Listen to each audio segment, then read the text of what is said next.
Ассаламу алейкум. Приветствую всех. Аят Машвой. Маршал Хулгейлер, Масарна. Сегодня у нас 153-й стрим на платформе открытого диалога информационно-аналитического центра Президиума правительства Чеченской Республики Ичкерия. Сегодня 30 августа 2025 года, 19 часов 4 минуты по центральноевропейскому времени, 20 часов 4 минуты по городу Джахару. Сегодняшний наш стрим называется «Россия атакует мирных, Украина бьет по НПЗ». И вторая часть – это время Ичкерии.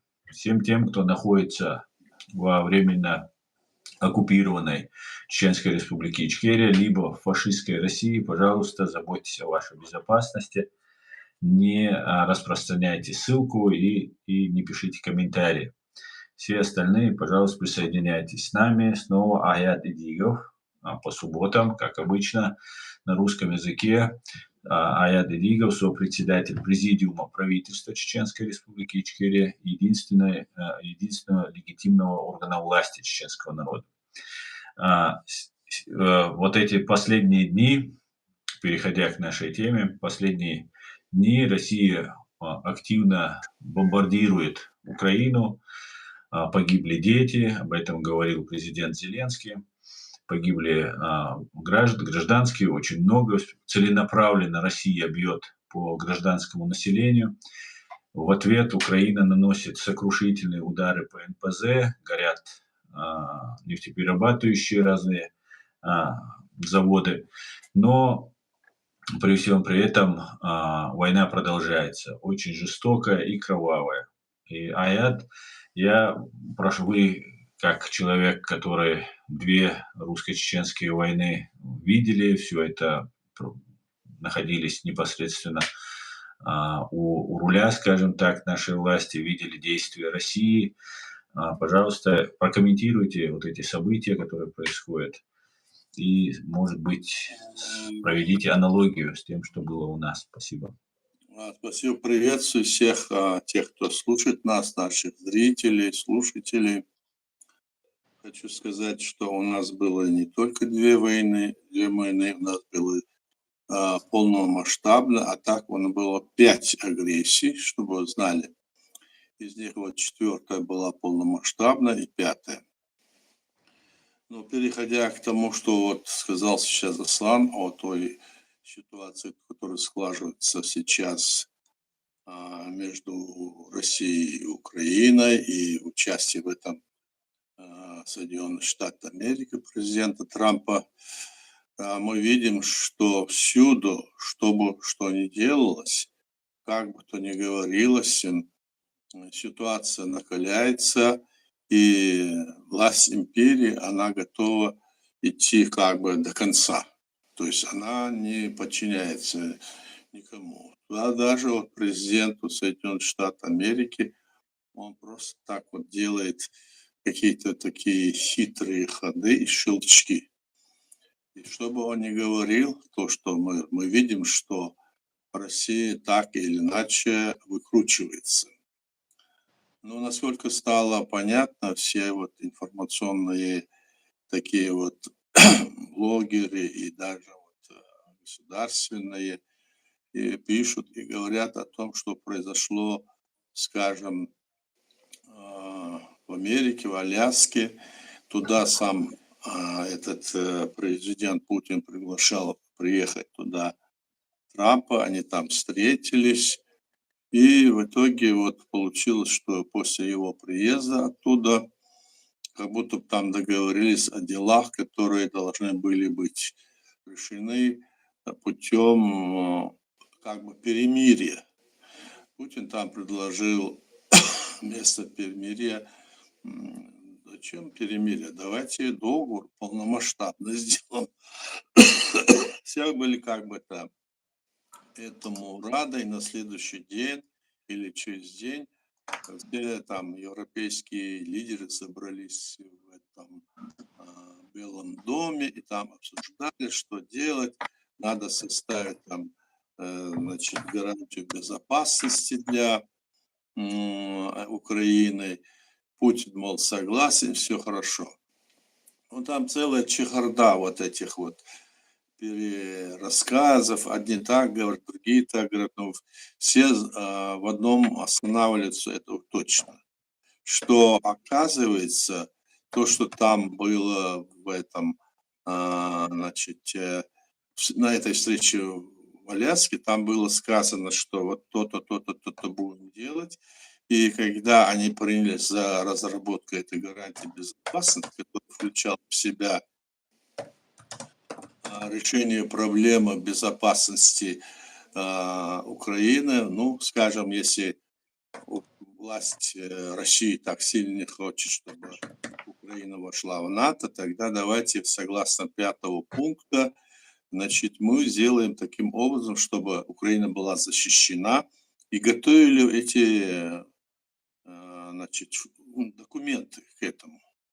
И выяснилось, что эти документы должны были там в конечном итоге не просто написано быть, как это было в Будапештской там конференции, других конференциях, там Стамбульской, другой, а с таким образом, что если прекращается война, и Путин отходит и дает какие-то на перемирие идет, как говорилось. То есть Трамп говорил о перемирии, а Путин говорит, нет, давайте перейдем на полномасштабный договор. А что там заключалось в этом? Что он хотел? Как бы там вроде бы и не подумали о чем.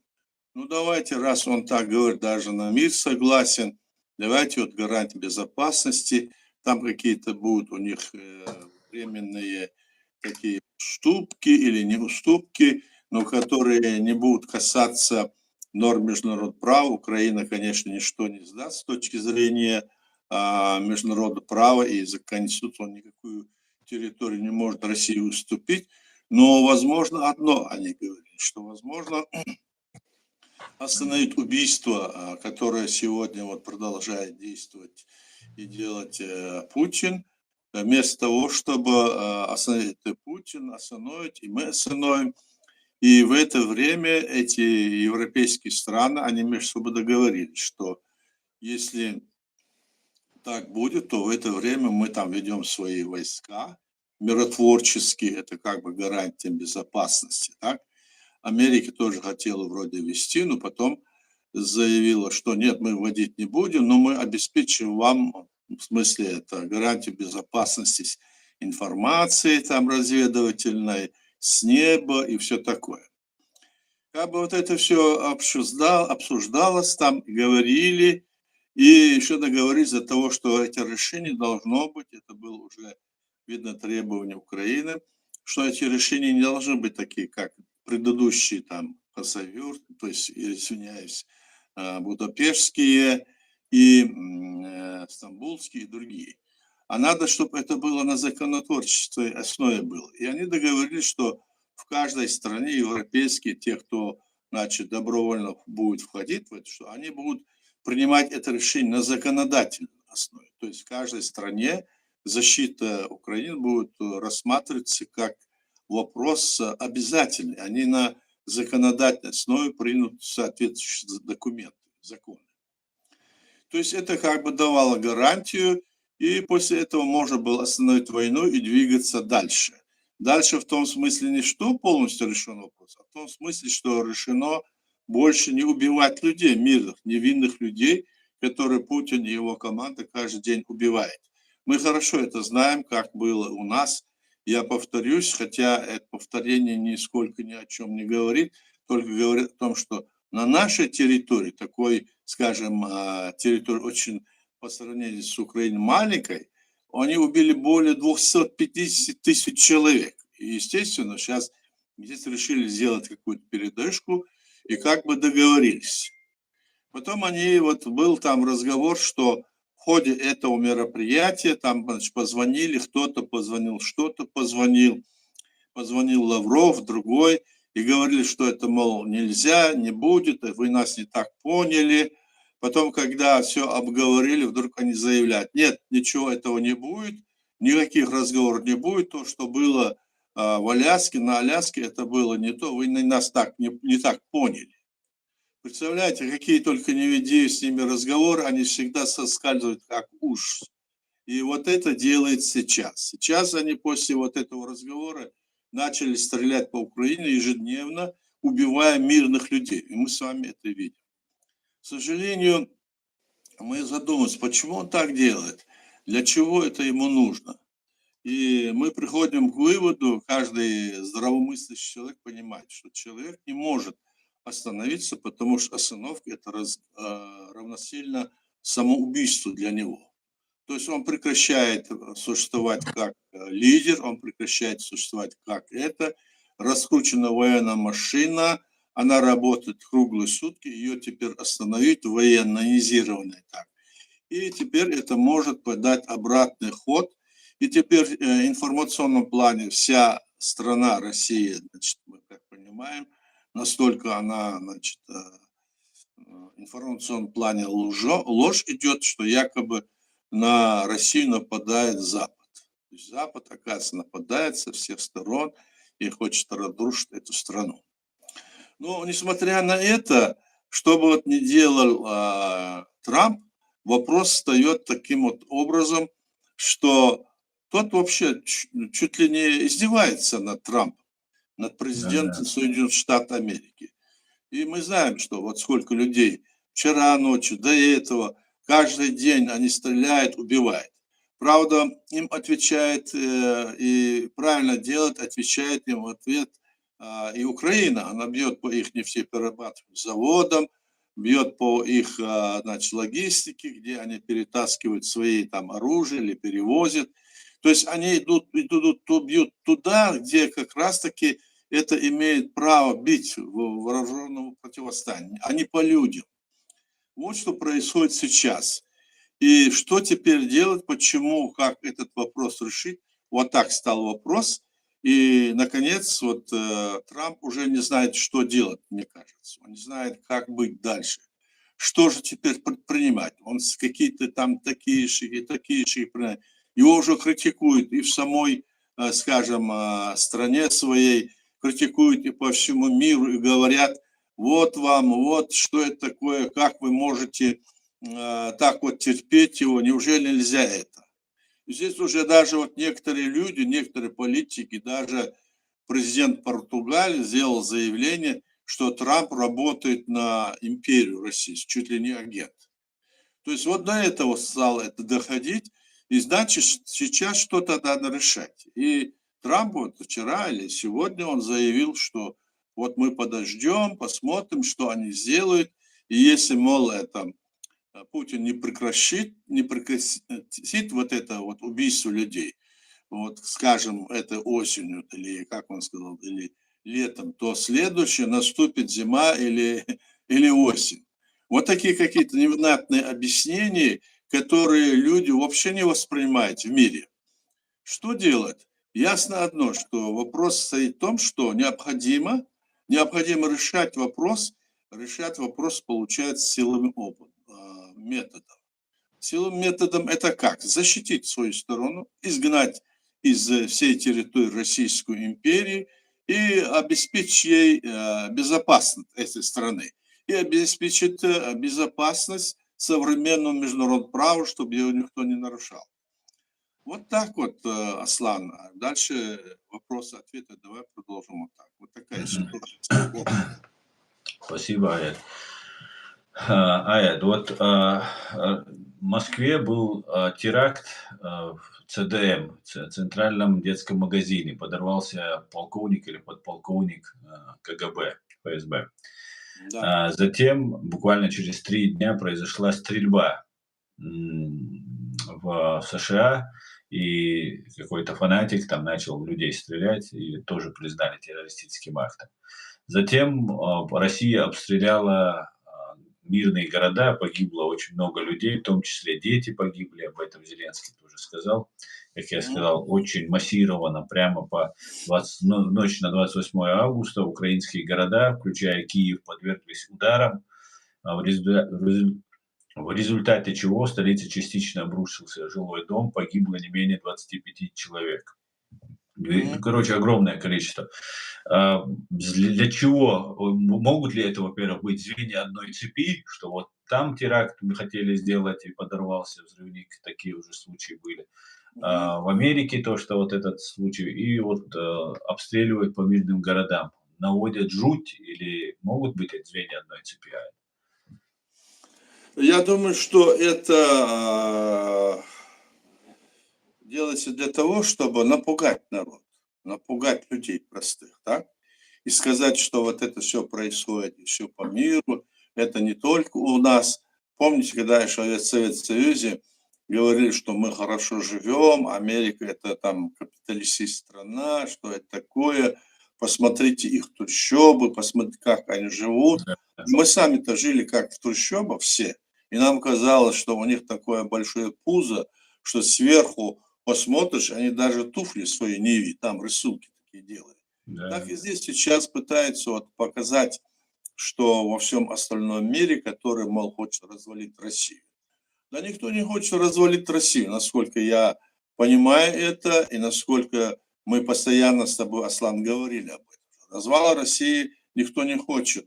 Вопрос в том, что мы хотим, чтобы эта страна, она не убивала соседние народы, не нападала на чужие территории, не захватывала, а жила мирно, и чтобы в этой стране была власть, которая считается современным международным правом, то есть считается с теми народами, государствами, которые находятся в окружении и вне этого окружения. Вот о чем речь. То есть они сейчас где-то свои эти провокационные вылазки делают. Они это делали везде, они это делают не только. Они в Украине вот недавно во Львове убили одного очень известного человека, так расстреляли. Сегодня, кажется, 8 полевых ударов, то есть выстрелов было. То есть он такой известной фамилии, кстати, я не помню, к сожалению, так, но мне М. сказали. Так что вот такая ситуация сейчас кругом идет. То есть они пугают, это их метод. То есть не только там мы бьем по Украине, там везде это все происходит. Они сами могут провести вот эти разные теракты по всей Европе или по всему другому континенту, другим континентам и говорить на это. Не случайно же это произошло в Америке или, скажем, той же Германии, в Польше. Это все происходит, и понятно, что цепочка откуда идет. Это же не произошло в Африке, не произошло в Австралии, не произошло, скажем, в Индии, в Китае. Этого нет. Значит, это видно, что это все, что происходит, цепочка одна. Поэтому здесь нет никакого сомнения, что здесь вот всплывают эти сидящие где-нибудь в Европе или где-то агенты российские, которым дают команду, давай вперед, и они что-то делают.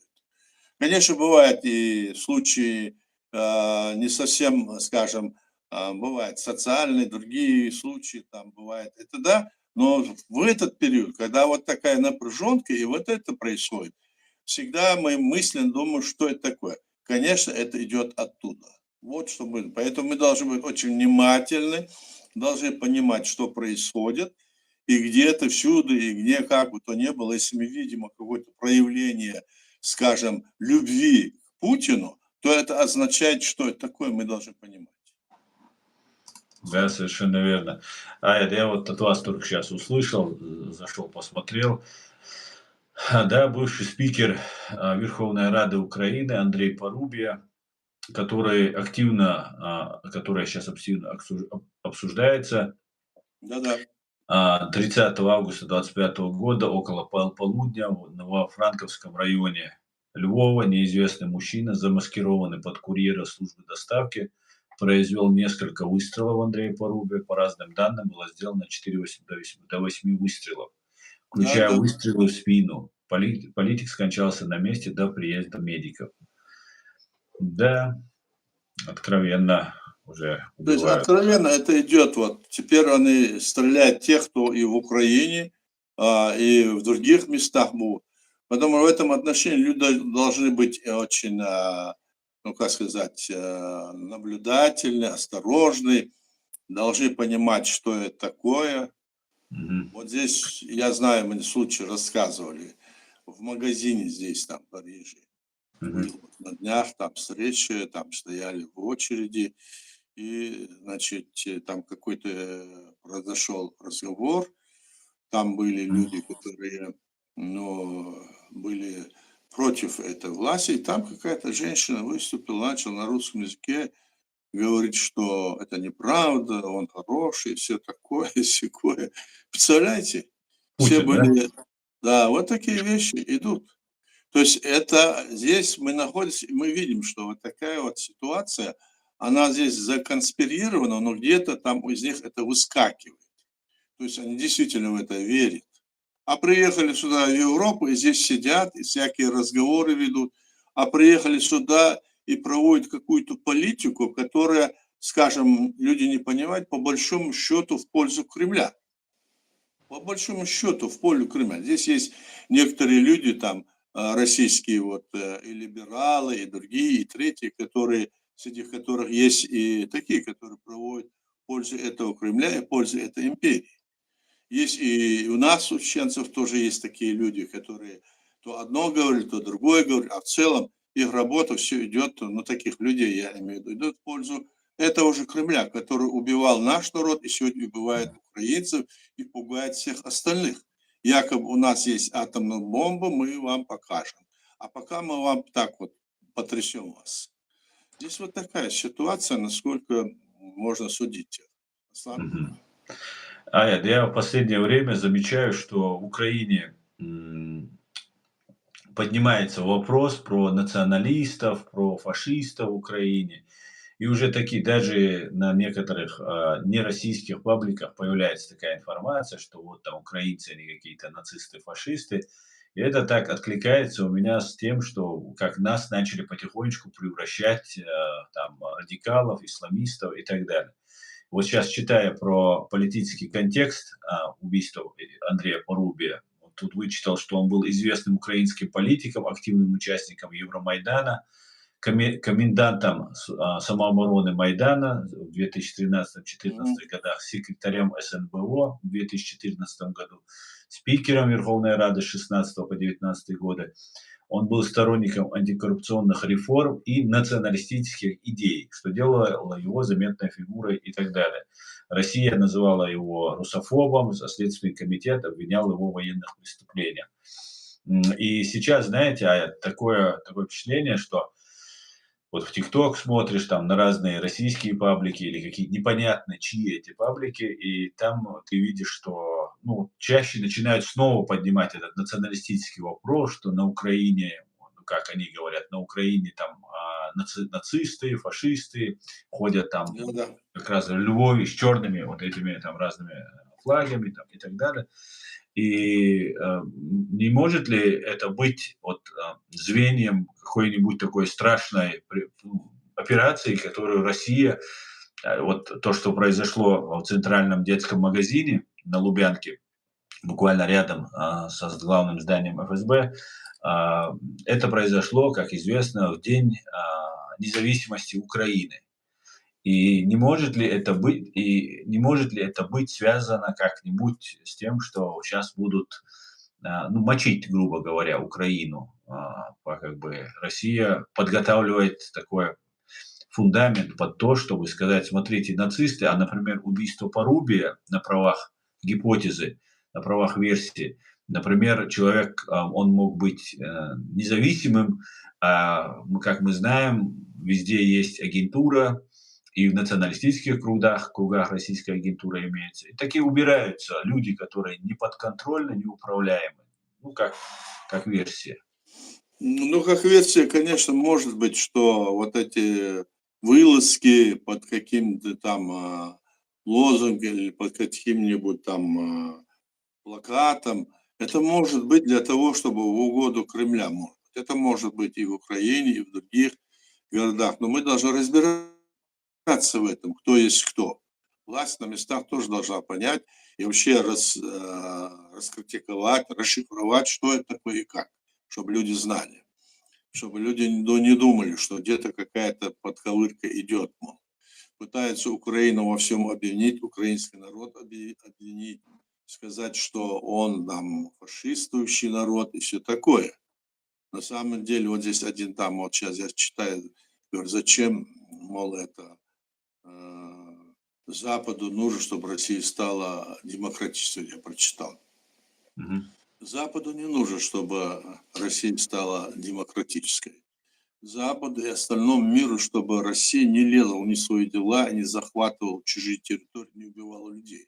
Чтобы она не была чеченцев, украинцев и другие народы, и не лезла, как говорится, со своим рылом не туда, куда ей не положено. Вот что нужно. Запад опасается в первую очередь, конечно, за себя. Они понимают, что если его не остановить, он пойдет дальше.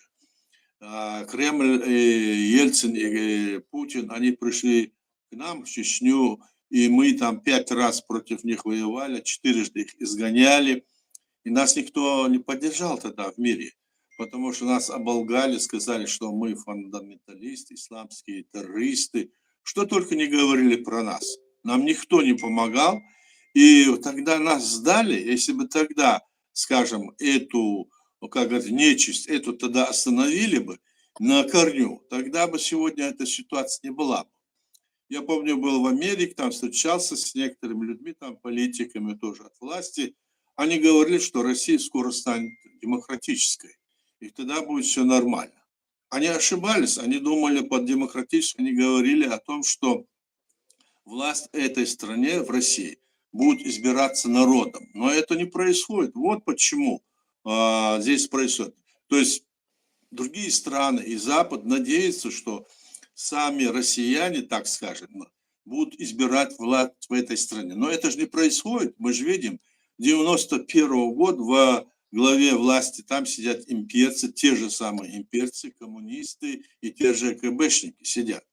Вот поэтому и считают, что через демократию, а то есть через свободу слова, свободу личности в этой стране будет избираться власть. Вот о чем думают другие. Тогда они не будут нападать на другие страны. Обратите внимание, все европейские страны, Америка, другие, они же друг на друга не нападают? Нет. Так здесь вопрос в том, что им народ в этих странах не позволит это сделать. И что у них экономические и другие отношения настолько глубоко завязаны, что они не могут делать, потому что это будет им ущерб. Да, и то, что ты сказал, Аслан, да, это возможно.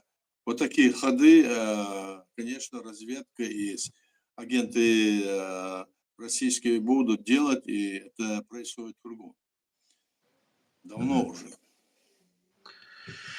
Ясно. Вы сказали, что никто не хочет разваливать. Ну вот у Бжезинского есть, как известно, вот эта великая шахматная доска, где он говорит, что Россия должна быть разделена на 3 части. Это Европейская Россия, Сибирская республика и Дальневосточная республика. И часть Дальнего Востока, он фактически говорит, что Китай имеет притязания, и как бы можно Китаю тоже это как бы немножко забашлять. Он, конечно, во многом ошибся, абсолютно не понимал, что такое Россия, на мой взгляд. Но такой план, по всей видимости, был. Но с другой стороны, некоторые российские там эксперты, они говорят, что никто не будет разваливать Россию. Успокойтесь, говорит там один деятель. Он говорит, что Россия является фактически там, бензоколонкой, колонией США, и нужно просто им выкачивать недра, чтобы чуть-чуть Россия ослабла и не лезла дальше. А разваливать ее никто не собирается, потому что это никому не нужно. Но вы придерживаетесь какой из этих, что не будут разваливать, да, если брать только разваливать или не разваливать Россию? Здесь дело в том, что нам всегда приходится возвращаться к истокам. Мгм. Когда Советский Союз разваливали, они приняли специальное решение, что создание Советского Союза было незаконно, и денонсировали это решение, которое было. Мгм. И вот эти 3 страны: РСФСР, Украина, Белоруссия. Мгм. Теперь эти все страны, когда вот развалился Советский Союз, их было, как я могу почитать, и вы почитать, 32 союзные республики были.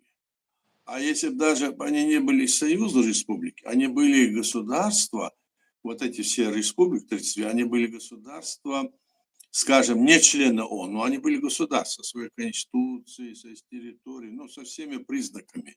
Но они находились в составе Советской империи, Советского Союза. И при развале, при исчезновении Советского Союза, они не имели права создать своего государства. То есть они должны были провести выборы, там, значит, решить, какую там систему власти у них будет, и как они будут жить в государстве или в конфедерации с кем-то, или войдут в состав другого государства. Так вот эту вот линию, которой должны были последовать эти народы при развале Союза, именно РСФСР во главе с Ельциным, который они не дали, они практически захватили эти новые республики, которые вышли в Советский Союз под свое начало, не дав им это провести, подписав так называемый федеральный договор в 1992 году, 31 марта, в который подписали те же бывшие коммунисты, которые были в советской власти. А самому народу не дали избрать власть, не дали определить им направление будущее и как они хотят жить. То есть фактически тогда произошел незаконный захват этих республик. Да. Я имею в виду, что эти республики, этот вариант должен, как бы, значит, статус-кво с того момента, как они незаконно захватили, эти республики имеют право на свою государственность, хотя даже Путин не говорит, у нас в Конституции этого нет. Так ваша Конституция незаконная. Как вы ее приняли? Давайте посмотрим. Она не принята ни Конституционным собранием, ни референдумом, ни путем, и не, скажем, другим методом законным, а принята путем опроса населения, что незаконно. А раз незаконно, ваша Конституция, она принята 93 декабря, вы еще туда вписали Чеченскую республику, которая не входила в состав ваш, не подписывала никакого договора.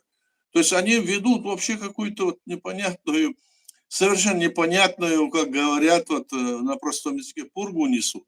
А люди, как это так? Посмотрите, насколько это верно, неверно. Поэтому вопрос о развале России идет не в том смысле, что ее развалить, а в том смысле, что эти республики, им дано быть право, чтобы они решали свою судьбу, которую у них отняли тогда в 91 году. Может быть, некоторые республики захотят вместе, скажем, с этой РСФСР создать какую-то конфедерацию. Может, одни хотят, могут выйти, другие хотят остаться. Вот такая ситуация должна быть. Поэтому я почему говорю, не будут разваливать? Потому что в этой стране разваливать ее невыгодно, скажем, остальному миру, который боится то, что у них вот атомная бомбинка, они ее размахивают. Вот поэтому мы и говорим, если бы этого не было бы, то от этой России ничего бы, может быть, и не осталось бы и так дальше. Вот что происходит. Но в целом вопрос вот так вот можно рассматривать. А вот в Украине и появляются разные каналы, Лига свободных наций, там такие сяки, и нас туда же приплетают, и наши, которые некоторые недалекие, некоторые там по работе, люди в этом участвуют. Как на это раз? Это украинская, как вы думаете, инициатива, или это там Запад пытается что-то как-то? Ну, Лига свободных наций, они имеют право, там, общественные организации, они имеют право создавать ее, говорить, что мы будем действовать. Но если они нас сюда втягивают, они должны понимать, что мы законно созданное государство, которое было незаконно оккупировано. Мы 5 войн на себе испытали. Ну тогда давайте, значит, скажем, что и отношения всех тех территорий, которые вышли из Советского Союза и незаконно захвачены теми же коммунистами, они тоже, давайте их тоже сюда приплестите. Посмотрите, какие государства сегодня являются диктаторскими после того, когда они были, значит, вышли из Советского Союза.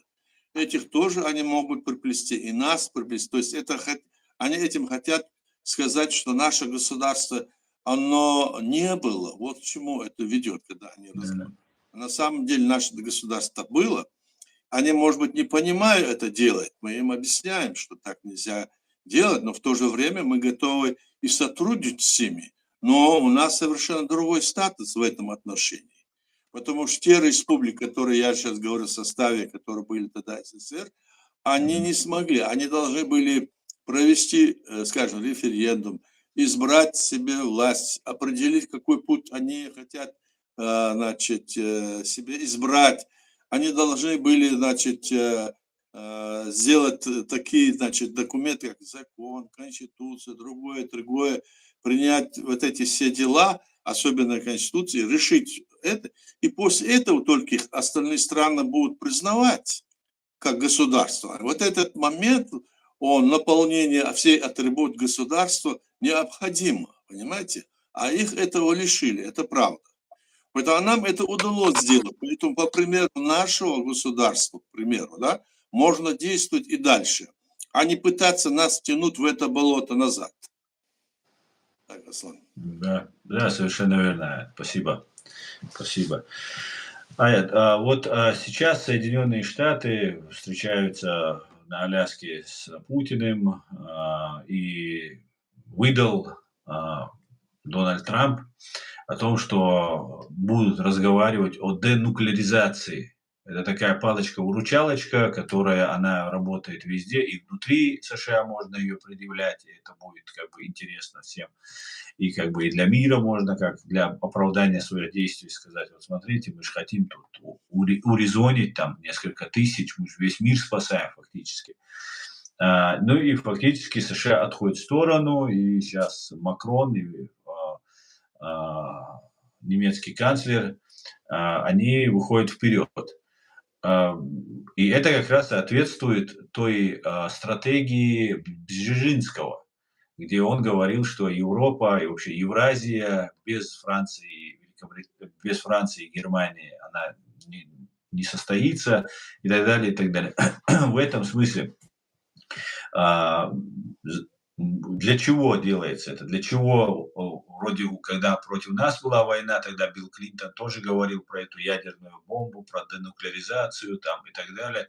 И тогда вроде не разоружили, хотя Югославию поделили, там Польшу и Чехию там присоединили там, к Евросоюзу, много чего хорошего сделали, но денуклеаризация не состоялась. Может, это русские снова используют этот крючок, зная, насколько это болезненно и очень важно, чувствительно для американцев. Ну, а некоторые политики пользуются вот этим интересным таким нарративом, как вы считаете? Ну, скажем так, что политика – это искусство возможное. В этом и заключено все, что они там придумают то или это, а мы должны слушать, смотреть за действиями. И какие бы там вот ни принимали нуклеаризация или другое, или третье, что бы там ни было, вопрос в действиях. А действие от убийства украинского народа, убийство народов в самой стране, мы же знаем в России в самой, так? Как идет, какое там состояние положения. Разного рода теракты, взрывы домов, там все, что Норд-Ост, другие, это все работа же была этого государства, то есть этих людей, которые сидят у власти, чтобы устрашить народ. Поэтому, что бы они там ни говорили, разные ходы, все равно в конечном итоге им всем придется в общем миру остальному решать этот вопрос. Если не хотят, чтобы здесь произошла какая-то катастрофа на этой территории, я имею в виду России и Украина, а потом Европу. Так что этот вопрос вот такой, мне кажется. Они могут придумать любые названия, любые вещи говорить. Но дальше этого не идет. Мгм. Знаете, возникает такое ощущение, что вот когда чем больше и упорней Россия оказывает сопротивление, тем больше она как бы стремится еще больше, любой ценой уже там захватить, что вот она вцепилась вот этой своей мертвой хваткой кровавой, и вот душит свою жертву, душит, душит. И одновременно очень удобно у нее потихонечку отбирать. Там отобрать, то отобрать. Она не отвлекается. Я сегодня читал, как раз видеоверсию делал по вашему интервью 2005 года. И вы там говорите, что мечта, голубая мечта империи, напав на Ичкерию, она там приказала долго жить. И в итоге а, получается, что и сейчас повторяется этот же сценарий. Вроде бы она вцепилась мертвой хваткой, ничего не видит. Тогда она растеряла огромные свои возможности. Взамен, правда, мы ничего не получили, кроме геноцида и уничтожения народа. А, а сейчас вроде бы так, Украина борется, и вот эти националистические вот эти вещи, которые сейчас начинают усиленно муссировать в СМИ, вот взрыв, попытка теракта 24 августа на Лубянке, это все как бы может ли быть тем, что а, США полностью там, уже будет договариваться с Россией, как бы не при делах, а Европа, как вы сказали, может скатиться к, например, той же ядерной войне. Здесь мы пока не видим это, просто разговор на этом уровне, потому что ядерная война, начало ядерной войны, это означает чуть ли не конец, чуть ли самому человечеству большому, то есть все цивилизации, все может быть исчезнуто, если на территории России, которая есть эти атомные, скажем, снаряды взорвать, она только эти снаряды могут, вот по расчетам ученых и знающих людей, с которыми разговаривали, что они могут покрыть где-то на высоте 200 метров чуть ли не всю нашу планету черным смрадом шириной там 20 километров. И тогда в этих условиях ни солнце, ничего не будет продвигаться, это они знают. Поэтому здесь ситуация, если какой-нибудь сумасшедший появится, может это сделать. И этим кичится сегодня Путин и его команда. Поэтому здесь я вижу, что Трамп пытается что-то делать, что-то говорит, это, его не слушают там, и каждый раз его пытаются унизить, оскорбить. Хотя он не оскорбляется, он всегда все же имеет какую-то выдержку. Но в конечном итоге, вот сейчас я слышал, после всех этих заявлений очередных, сейчас Америка ожидает вот выступления Трампа, что он скажет по поводу всего этого события. Ему задают известные сторонники Трампа, конгрессмены, консерваторы и другие, особенно его, задают ему эти вопросы, и они все ожидают, уже сильно критикуют его за это, так сказать, мягкость, так скажем. Мне кажется, вот так вот это.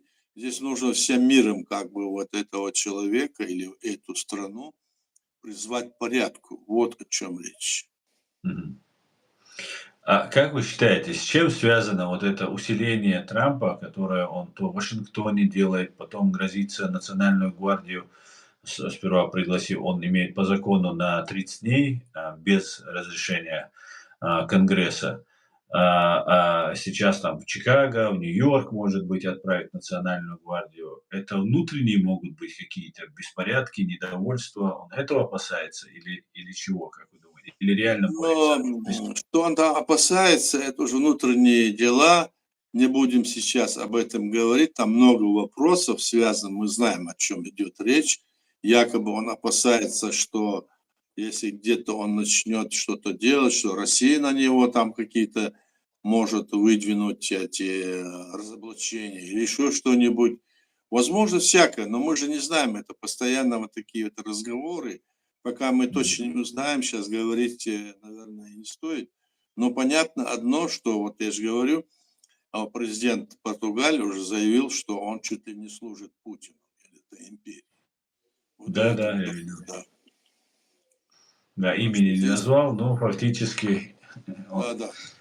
да, было понятно, что о ком речь.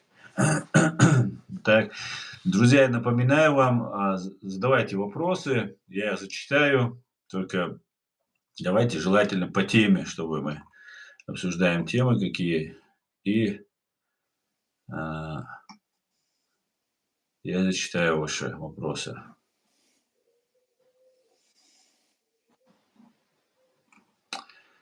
Так. У нас дома, если вот перейти плавно на нашу тему, на нашу страну, обсудить ее. Начали усиленно, массово строить жилье, дома. То все это время не строили, в таком количестве одновременно не строили. У меня есть предположение, что это делается для вывоза палестинских разных функционеров, боевиков, лидеров вот этих террористов, которых они сейчас из Хамас, там, из других террористических, российско-иранских организаций вывозят к нам туда. Как вы считаете, в этом смысле для чего это строится? Но этот разговор идет уже не первый день, мы знаем, да, что там строят, что там вот эти хамасовцы, которые постоянно были против чеченского народа, говорили, что мы должны быть в составе империи, что мы часть империи, их лидеры и их окружение. Вроде бы для них строятся вот эти дома, и оттуда Россия их как своих этих, скажем, сторонников и своих агентов вывозит и хочет расселить Чеченской республики оккупированной. Так вот, посмотрим, что это выйдет. Конечно, если их там расселяют и все такое, их же не расселят там, их какое-то количество, наверное, придут для них. Там посмотрим. Наши люди очень зоркие, ты же знаешь, они очень хорошо понимают. И если они будут, то все там, они каждого знают. И, видимо, они там уже подготовлены, языки знают, на русском говорят, я слышал тоже. Посмотрим, сейчас говорить так или это иначе. Но похоже на то, что можно этого опасаться. Надо быть осторожным в этом вопросе и глядеть, как говорится, в обе стороны, чтобы они потом не создали нам какую-то проблему. Да, совершенно верно. Как мы в прошлом стриме говорили, а я об этом и сейчас хотелось бы затронуть, на границе Азербайджана и России, Дагестана, там проживает этническая группа лезгины, и они хотели бы иметь свое государство, свою страну, свою республику и так далее. И почему-то сейчас начали это активно раскручивать. Некоторые самозванцы, которые в Украине там бывают, они тоже об этом начали говорить там и так далее. В этом случае, как быть нам, чеченцам? Мы с большим уважением относимся к лезгинам, большим уважением относимся к азербайджанцам. И если их будут стравливать, и даже если нас как бы потом подключат к этому делу, а первыми будем не мы, зачинщиками, как действовать нам и что вы посоветовали чеченцам? Ну, здесь вопрос в том, что я вот говорил, что эти все республики, вот Дагестан, это единственная республика была тогда до развала, скажем, Советского Союза, которая не приняла свою декларацию Советского Союза. То есть она хотела быть в составе СССР или РСФСР, оставаться под властью империи. Я не скажу, что это было желание народов Дагестана. То есть во власти сидящие или там их политические или общественные деятели этот вопрос никак не поднимали или поднимали очень слабо, и такое решение не принимали они. А Лезгинстан – это часть Дагестана, прибрежная к Каспийскому морю, часть в Азербайджане. И, конечно, там сейчас говорит о том, что должно быть так или иначе, я понимаю, но вопрос, они имеют право говорить о своем государстве, они имеют право на его создание, но для этого нужны вот некоторые моменты, о которых я говорил до этого. Ну, необходимо решение этого народа, принятие соответствующих решений, а потом в данной ситуации, к сожалению, нужно разрешение от Путина. Так что они должны понимать, Путин, как заявил и раньше, всегда он заявляет, что из Советского Союза можно было выходить из этой страны, а вот из России у нас такого нет. Никто у нас не может выйти из этой страны, такого у нас в Конституции, мол, нет. Так что вопрос стоит вот так вот. Единственное, что вот можно поднять этот вопрос, в это считать, чтобы они упирались, что они в 91 году при развале Советского Союза незаконно захватили эти территории, Дагестан и другие республики. Но если сегодня там политическая масса, лидеры, которые это поднимают, а если эти, скажем, лезгинский народ надеется на наших самозванцев, то я вам сразу советую, не верьте им ни в коем случае, они вас сдадут снова, как и нас вот пытаются сдать. Даже наш народ, который создал свое государство, они везде заявляют, что мы являемся частью России. Принимали такие решения там, и везде всюду приняты ими все документы являются предательскими.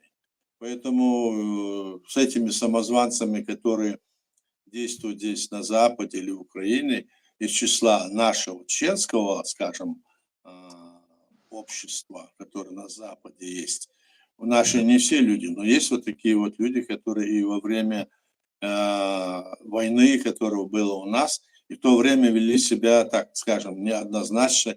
Мы тогда не понимали, чем. А теперь ясно, документально, что чем они занимаются. Так что этим пропагандистам верить нельзя. Вот что я скажу. Мгм. Вот РУ пишет, изначально в планах Грозный должен превратиться в 15-миллионный мегаполис. Переселение в Чечню населения из других регионов России. Чеченцы должны быть в Чечне в меньшинстве несколько раз.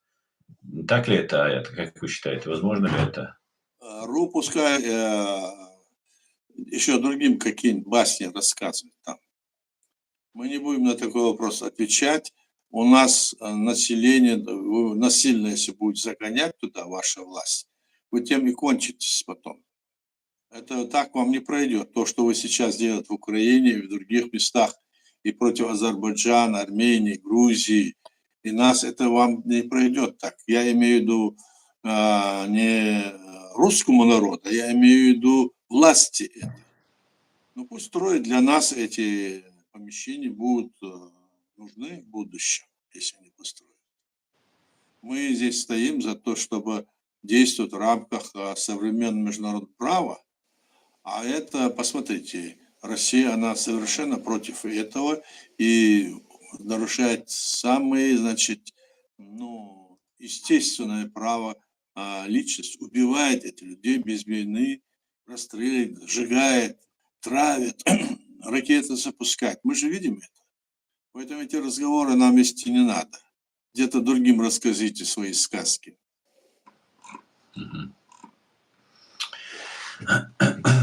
Ясно. Так, что у нас здесь? Почему вас не приглашают в Украину, спрашивает Мишлях. Мишля? Кто-то? Мой шлях, Мишлях. Почему вас не Это приглашают? вопрос, почему не приглашают. Потому что я же не могу сам себя пригласить. А там посмотрим. Война идет в Украине. Зато Украина на наши просьбы, на наши обращения, наши общения в 2022 году в октябре приняла решение, Рада приняла решение о том, что территория Чеченской Республики незаконно оккупирована, и осудила геноцид чеченского народа со стороны России. Это они сделали. Вопрос не в том, что она приглашает нас. Если бы пригласили в этой ситуации, мы бы были в этом отношении дальше развивать отношения, были бы рады, но пока сейчас вот такая ситуация.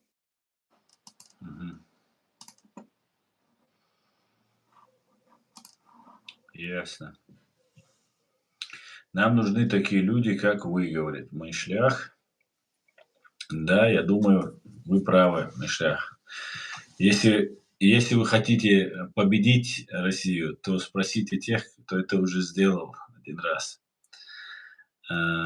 Совершенно верно. А вот смотрите, вот сейчас, возвращаясь к Украине, вот сейчас опять начинается спекуляция, что Залужный может вернуться, хотя Залужный ни слова не говорит на эту тему, что он там будет претендовать на власть там, и так далее, и так далее.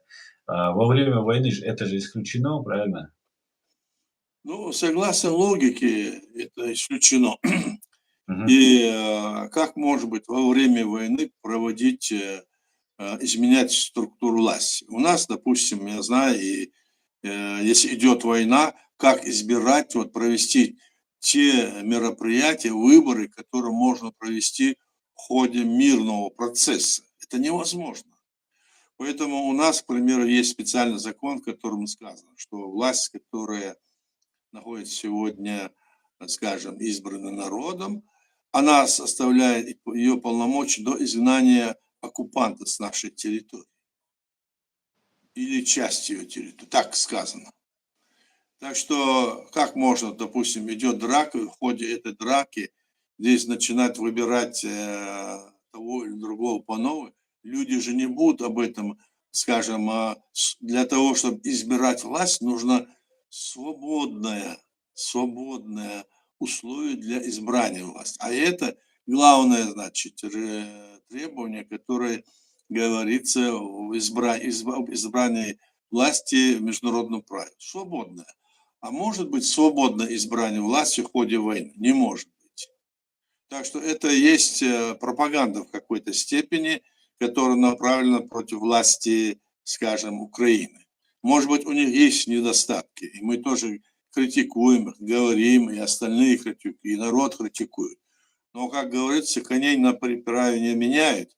Надо где-то что-то, значит, здесь решить так, чтобы это было избрание новой власти, скажем, очередной, чтобы это было при свободном волеизъявлении, скажем, этого народа, а не под пушками и ракетами, которые будут посылать, скажем, Кремль. Ясно. Закаев нам не нужен, говорит Мишлях. Аят, почему вот таких людей, снова вам задам этот вопрос, извините, почему таких людей, как Закаев, там, Кутаев, приглашают на каналы, какие-то непонятные там люди, абсолютно не представляющие ни Ичкерию, ни борьбу. Почему эти люди на их каналах? Неужели все дело только в деньгах? Коррупция. Ну почему на территории Украины вот говорят, что там есть какая-то агентура российская? Почему эта агентура оказалась и у нас, на нашей территории, и в числе среди наших людей? Люди, которые ты назвал сейчас, они в свое время были против нашего государства или пытались его свергнуть, и много документов ими были приняты, или где-то в ходе войны там убирались, или где-то пробивали в Москве под крылом у Кремля, скажем так. А теперь они стали нашими сторонниками и под себя там вот это все крутят. Конечно, здесь всегда вопрос возникает. Почему? Да потому что они не наши, потому что они нашими интересами занимаются, не нашего народа.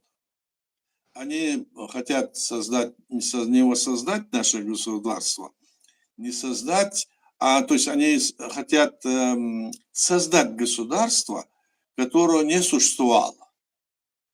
А то, что существовало и было создано наше государство в рамках международного права Чеченской Республики Ичкерия, они хотят о нем ничего не говорить и создать какие-то другие государства. То протекторат, то, значит, Конфедерация народов Кавказа, то еще что-нибудь.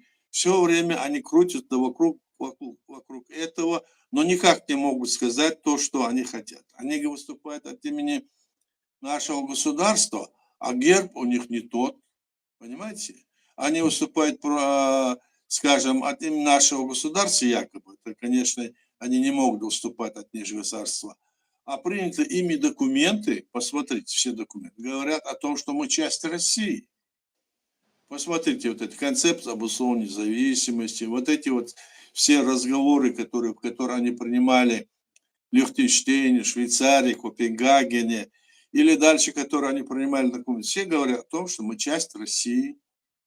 Тогда, значит, понятно, мы можем догадываться, откуда все это идет, и что в этом случае, скажем, и самой Украины, и по остальному Западу, где всегда присутствуют какие-то люди, которые работают, скажем, не на эту страну. Могут быть, конечно, заблуждающиеся, я понимаю, не понимающие могут быть.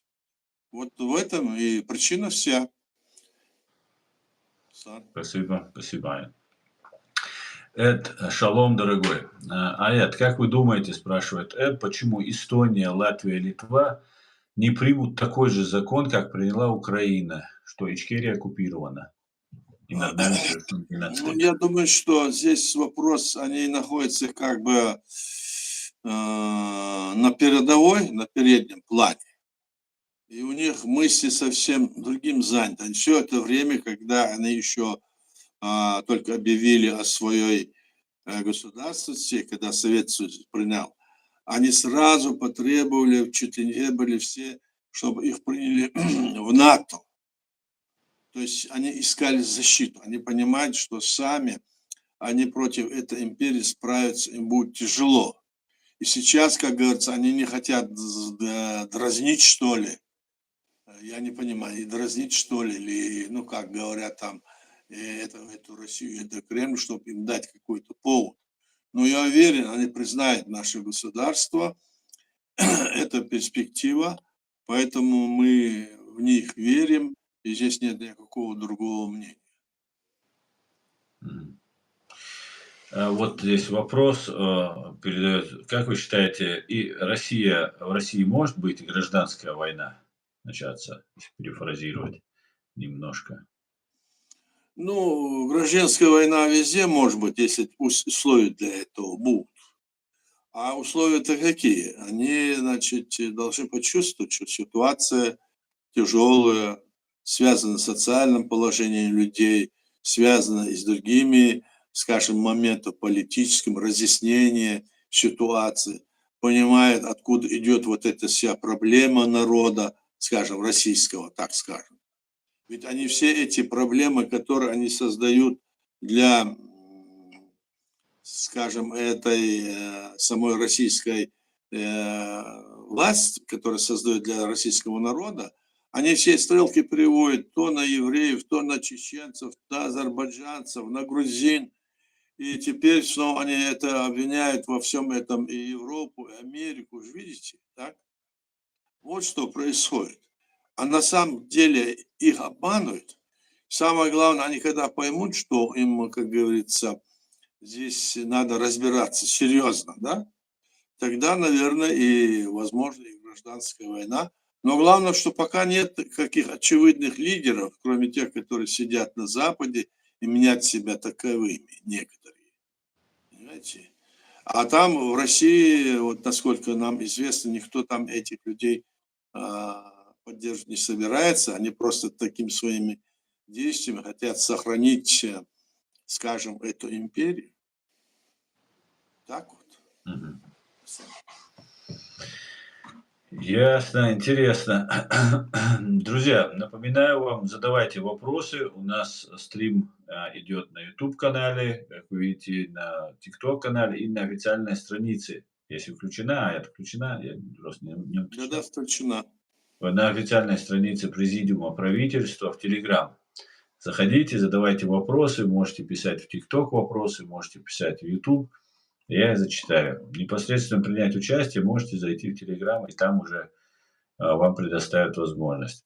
Да. Эд спрашивает: Эд, как вы думаете, почему Украина и сейчас торгует с фашистской Российской Федерацией, пропускает нефть и газ через свою территорию, и ФРФ получает за это миллиарды? Ну, это вопрос Украине, во-первых. Во-вторых, видимо, потому что у них есть для Европы какие-то договора, так, которые Нужно исполнять. не то, что нужно исполнять, которые при остановке этой нефти или газа не может восполниться за счет других. Вот пока этот вопрос не решится, технически я имею в виду. Наверное, в этом причина.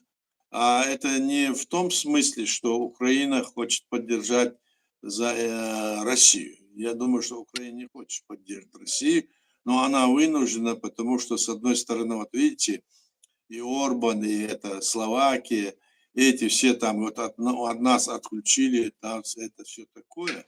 А я услышал, что этот вопрос уже поднимается, и что они там чуть ли где-то в Курской области взорвали эту нефтеперекачивающую станцию, что они хотят блокировать. Это все, этот разговоры идут.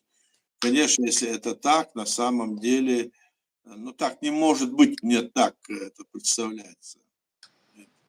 Мгм. Слава. Ну, Эд говорит, что он думает, что это двойные стандарты. Если смотрите, если это так на самом деле, я думаю, Эд, наверное, знает информацию, раз такое заявляет, то получается, ну, даже если, например, по причине Украины срываются поставки нефти, газа, например, в Европу, в ту же Венгрию, еще куда-нибудь, и то как бы можно ж, например, провести какой-нибудь нечаянно диверсионный акт от неизвестных беспилотников, там еще чего-то.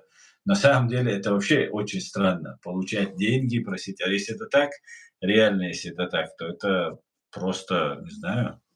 Знаешь, пацан, на самом деле здесь нужно точно знать, так это или нет.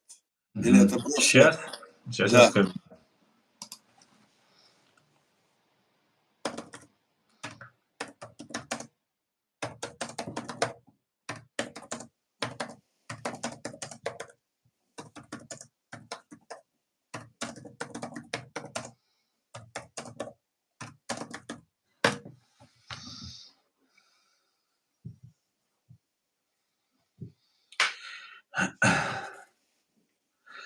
На текущий момент, 30 августа 2025 года, ситуация с транзитом газа и нефти через Украину следующее. Транзит российского газа через Украину и Европу прекращен с 1 января 2025 года после истечения пятилетнего контракта между «Газпромом» и «Нафтогазом Украины», подписанным в 2019 году. Украина отказалась продлевать соглашение, ссылаясь на интересы национальной безопасности и стремление Европы отказаться от российского газа. Министр энергетики Украины Герман Галущенко подчеркнул, что это историческое событие, направленное на снижение влияния России на европейский рынок. До прекращения транзита через Украину в 2024 году поставлялось около 12-15 миллиардов кубометров газа, ну и так далее. Все это прекратилось. Транзит российской нефти через Украину по нефтепроводу «Дружба» продолжается на момент 30 августа 2025 года согласно контракту между Транснефтью и Транснефтью, который действует до 2029 года. Однако советник главы Офиса президента Украины Михаил Подоляк заявил 30 августа 2024 года, что транзит по дружбе также будет прекращен с 1 января 2025 года. Это он 30 августа 2024 года заявил. Это заявление вызвало споры, так как Венгрия, Словакия и Чехия зависят от поставок нефти по этому маршруту. В то же время на платформе X появились сообщения о возможном разрушении нефтеперекачивающей станции Никольская Тамбовской области и полном прекращении транзита нефти по дружбе в Венгрию и Словакию, якобы по вине Украины. Эти утверждения приписываются командующему СБС Мадяру, но они остаются неподтвержденными. Ключевые моменты. Прекращение транзита газа лишило Украину около 800 миллионов долларов в год, но страна стремится создать газовый хаб с Польшей. Россия перенаправляет экспорт газа в Китай и Турцию, а также через турецкие потоки и Европу. Ситуация с транзитом нефти остается неопределенной из-за противоречивых заявлений и неподтвержденных сообщений. Здесь Россия перенаправляет экспорт газа в Китай и Турцию. Ну, с Китаем все понятно. А как же Турция, которая страна НАТО, там, которая помогает, поддерживает, вроде бы поддерживает Украину? Почему они это делают? Почему не могут эти страны Мне кажется, объединиться? Да. мне кажется, я думаю, что это связано с контрактами, во-первых, которые можно нести большие убытки, да, и, видимо, это с правовой точки, юридической точки зрения можно как-то объяснить, и это должно быть прекращено. Но, с другой стороны, видимо, здесь сейчас невозможно, Украина сама не заинтересована в этом, как я понимаю. Вот этот вопрос нужно задать им еще раз, власти Украины, если это так. И скажем, той же Турции. Уж за Китай я не говорю.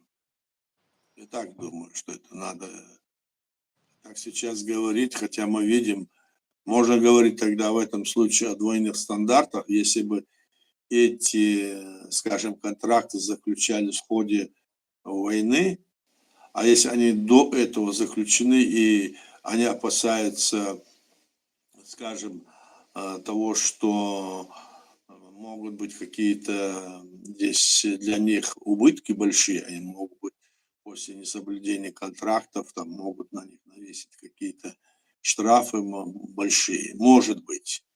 Я сейчас не могу сказать это, потому что надо быть конкретно в теме. Мгм. Ну вот, например, Северный поток, который шел по дну Балтийского моря, был взорван, и сейчас наши немецкие исследователи говорят, что один украинец, гражданин Украины задержан, его сейчас допрашивают, он находится под арестом, по-моему,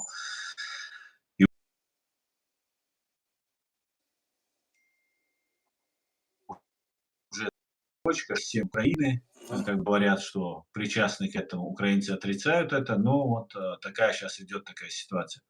Но почему бы не сделать, например, то же самое, не то, что по дну Черного моря, Балтийского моря, а по своей территории или даже по российской, Украина может спокойно заходить, проводить диверсии, атаки. Я просто имею в виду не под своим флагом, как это делает Я понимаю Россия. тебя, Аслан. Все дело идет к тому, вот эти все разговоры, вот это направление, все идет к тому сказать, что Украина сидит, как это сказал, можно на двойные стандарты, власть в Украине и народ. Наверное, с этим вопросом надо разобраться. Надо разобраться с тем, что происходит в самой власти и с этой российской агентурой, которая есть и в Украине тоже. Здесь много вопросов, которые надо решать. Да. Еще если это направлено против независимости и направлено в пользу Кремля, вот эта вся, вот, скажем, бодяга вот раскручиваемая, да, Да. то значит здесь они ищут что-то такое, сказать, что здесь сама Украина этим занимается, что им нельзя помогать. Вот здесь какой, как говорится, какая здесь фишка заложена. Я вижу это. Поэтому эти вопросы надо задавать этим людям и спрашивать у них. Я так думаю. Это можно задавать по интернету, это можно задавать, скажем, этим людям, написать это все. Если у нас этот вопрос вот так вот сейчас стоит, то, конечно, те, которые там Северный поток взорвали, то говорили одно, теперь второе, теперь третье. Это все пока разговоры, доказательств как такого судебного решения нет. Во-первых, Пока нет, суда не было. Не было, да. Поэтому не будем, пока человек не осужден, его нельзя назвать виновным. Да, Можно презумпция. так, да. Да, совершенно верно. Совершенно верно. Так, друзья, пишите вопросы, задавайте вопросы. Не хватает сейчас таких людей, как вы, честных. Спасибо вам, говорит Мишлях. Спасибо вам, Мишлях. Спасибо. Ну, наш президиум готов выехать. Аят, вот смотрите, на самом деле, возвращаясь опять к Украине, я понимаю, что вы не любите критиковать, но вот смотрите, так много там блогеров, так много журналистов, так абсолютно так много этих всех разных людей там, но почему-то вот не задаются эти острые вопросы. Почему Закаев здесь? Вот просто сидят журналисты, опять разговаривают. Ну, я понимаю, что, может быть, это не линия государства, не линия партии, может быть, такая, но при всем при этом почему простые люди, вот эти, ну, не простые, блогеры, журналисты, которые общаются с ними, почему вы им не задавать эти вопросы и говорить, а вот, смотрите, есть президиум законной власти, почему? Почему ни один не задает вопрос? Неужели это не волнует? Аслан, этот вопрос, который ты мне задал, как раз относится к ним, а не ко мне. Совершенно верно. Совершенно верно. Тогда, смотрите, тогда еще один вопрос касательно Украины. В ЦДМ на 24 августа, как мы уже обсуждали, на День независимости Украины, террорист, полковник ФСБ, подорвался и оторвало ему конечности.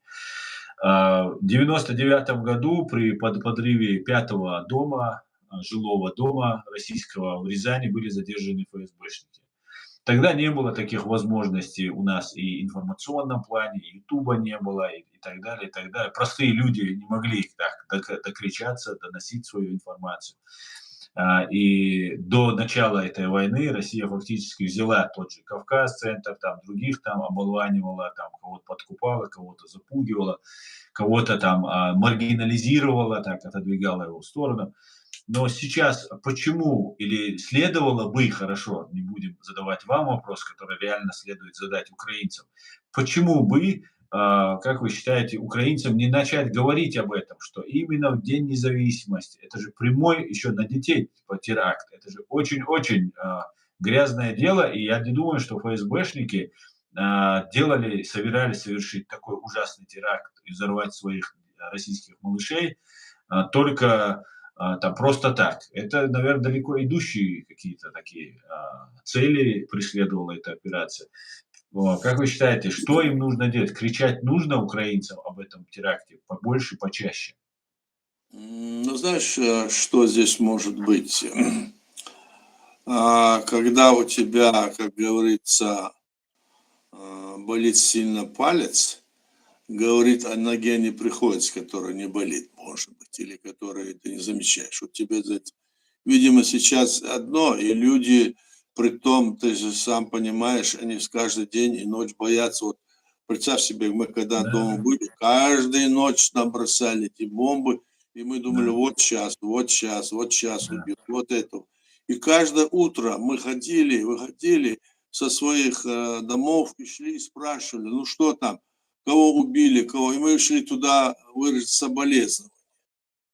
Это в каждом селе, в каждом городе у нас так было. И в этой ситуации мы тогда начали думать, что же делать, почему весь мир от нас отвернулся. Видимо, такое состояние у украинского народа близко к этому сейчас. И думать об этих вопросах, но надо было, очень надо, потому что если не думать об этом, это все больше и больше, вот это будет все падать, это все будет в пользу этого Кремля, который сейчас запугивает украинцев и, скажем, всех остальных. И дискредитирует. Да. И это тогда, когда вот это все падает, ты не думаешь об этом. Я помню это, я хорошо это помню, это положение, ситуацию. Надо думать, что делать. Надо думать, как быть в этой ситуации. Благо сейчас на весь мир, вот Европа и другие страны, и мир уже в информационном плане и везде вот эту работу ведет, и все как бы поддерживают Украину. А в наше время нас-то никто не поддерживал.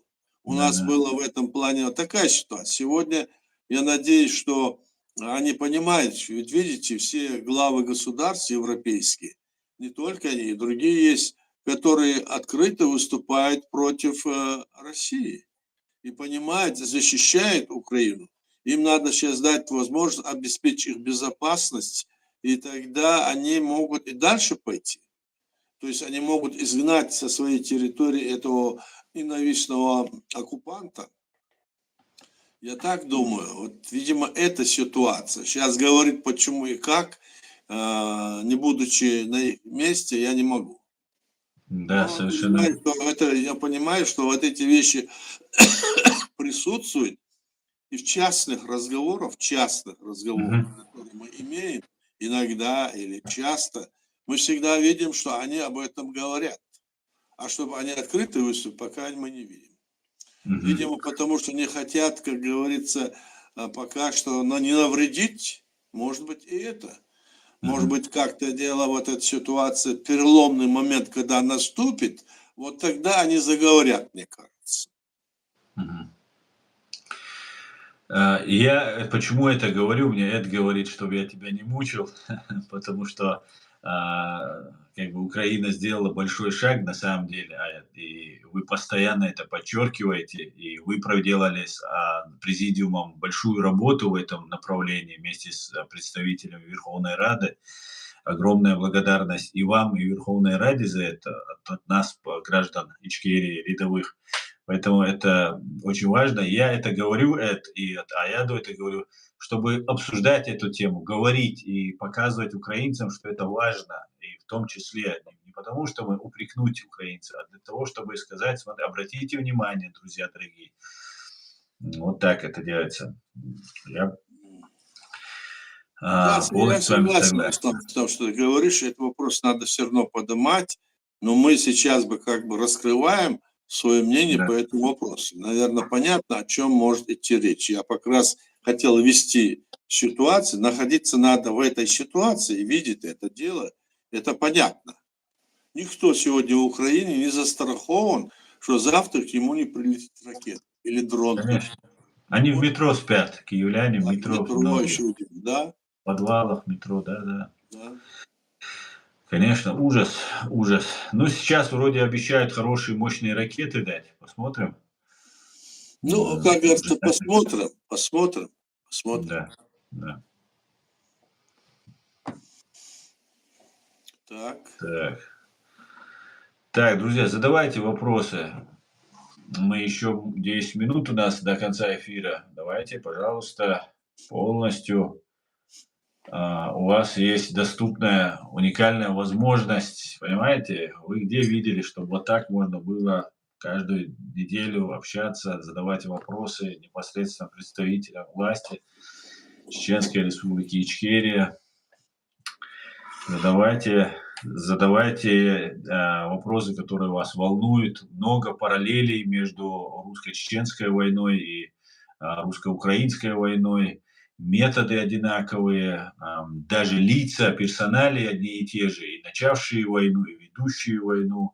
Более немножко там звезд, может, у кого на погонах прибавилось, там и медальки появились. А так и опыта чуть больше у них стало. Ну и опыт есть, и вот у Аяда есть большой опыт. Так, я из Киева, пишет Надежда Якименко. Мне 77 лет. За август только 2025 года мы перенесли мощные атаки россиян. Держитесь, Надежда, держитесь. А, Это, конечно же, очень тяжело. Война – это ужасно, мы это знаем. да, так и есть. Держитесь, берегите куда. Вот Мишлях тут спрашивает, ну, пишет он, я бы хотел из этого вопрос сделать. До сих пор непонятно, как убили Ису Мунаева. Какая-то странная история получилась с нашим генералом Исой Мунаевым, Далдер Алуэлес, Далазу Балдельцин. Что известно вам? Вам более какие-нибудь известная информация, как что произошло?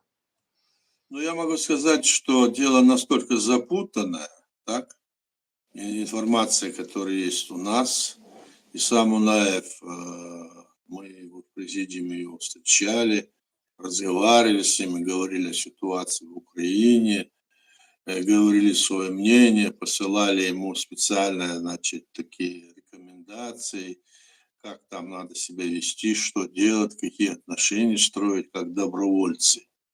Мгм. И он получилось так, что они пошли в разведку, и все этой разведки, которая пошло, их там, не знаю, сколько было человек, но не более 10, он один погиб, а остальные все вернулись живыми.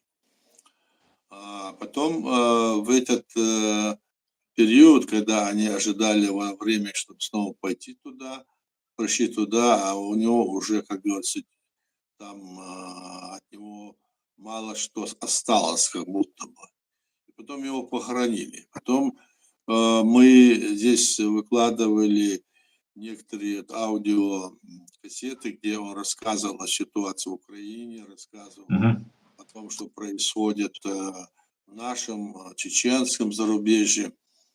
Потом начали его близкие люди и те, которые с ним были, просить, чтобы эту кассету убрали, меня просить, чтобы убрали, потому что она мешает для расследования. И мы это специально сделали заявление, что убираем эту кассету, чтобы это расследование было сделано. Но потом я вижу, никакого расследования не сделано, это вопрос так и остался открыт. И я думаю, что настанет время, когда это расследование будет, и об этом будет всем все известно. Пока вот такая ситуация, которая известна мне. Мгм. Ясно. Да, очень странная была смерть, и много вопросов. Я надеюсь, Украина разберется с этим вопросом. Да. Ну что, заканчиваем тогда, Аслан, если нет вопросов, уже более часа мы говорим. Если есть вопросы, мы готовы, а сидеть и ждать, пока вопрос появится, нет смысла. Да, давайте закончим, Аят. Вот Давай. на этом я очень надеюсь, Эд, что центральное кладбище в лице Кремля тоже будет пылать, как пылает все, куда приходит русская военщина. Да, Осман, бывает каждый день, практически каждый день стараюсь проводить, завтра постараюсь провести, возможно, даже с Марией Максаковой посмотрим, как получится по времени, или же на чеченском языке. А так каждый день в 6 часов я стараюсь проводить стримы. Аят, ну давайте тогда. Спасибо вам большое, Аят. Спасибо, было очень полезно и информативно. Терейс хуйну, Аят. Всем спасибо. Баркал, Адикель. Всего хорошего. Всего хорошего. До свидания, Алик Даля.